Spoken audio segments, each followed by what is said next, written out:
या बातमीचे प्रायोजक आहेत मनोरंजन नगरी, लहान मुलांसाठी फुल एन्जॉय पॉइंट, पत्ता होम मैदान, पासपोर्ट ऑफिस समोर, सोलापूर. सोलापूर महानगरपालिका निवडणुकीचे नागरिकांचा मागास प्रवर्ग आणि सर्वसाधारण महिलांसाठीचे आरक्षण सोडत पुन्हा काढण्यात आली.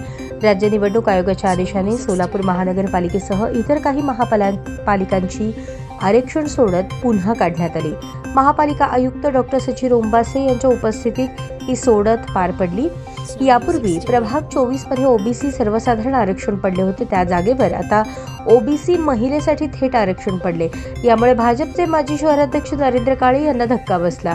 त्यांनी आयुक्तांकडे या प्रक्रियेला विरोध केला आणि हरकत घेतली. आरक्षण सोडतीवर नाराजी व्यक्त करताना प्रभाग 24चे आरक्षण सोडत चिठ्ठीद्वारे काढण्याची मागणी केली, पण आयुक्तांनी नंतर हरकत घ्यावी असे सांगितले. त्यानंतर काळे नाराज होऊन निघून गेले. प्रभाग 15 मधील सर्वसाधारण महिलेचे आरक्षण हे ओबीसी महिलेसाठी आरक्षित झाले. त्यावरही भाजपचे किरण पवार यांनी हरकत घेतली. पहिल्या आरक्षण सोडतीत माजी उपमहापौर राजेश काळे यांचा 24 नंबर प्रभागातील अनुसूचित जमाती आरक्षण महिलेसाठी राखीव झाले. त्यामुळे त्यांचीही त्या प्रभागात अडचण झाली आहे. 2017 पेक्षा यंदा राजकीय परिस्थिती बदलली आहे.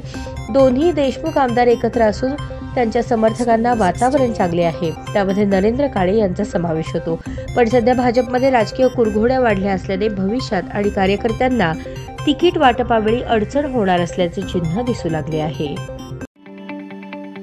ताज्या बातम्या पाहण्यासाठी प्राईम महाराष्ट्र न्यूज चॅनलला सबस्क्राईब करा.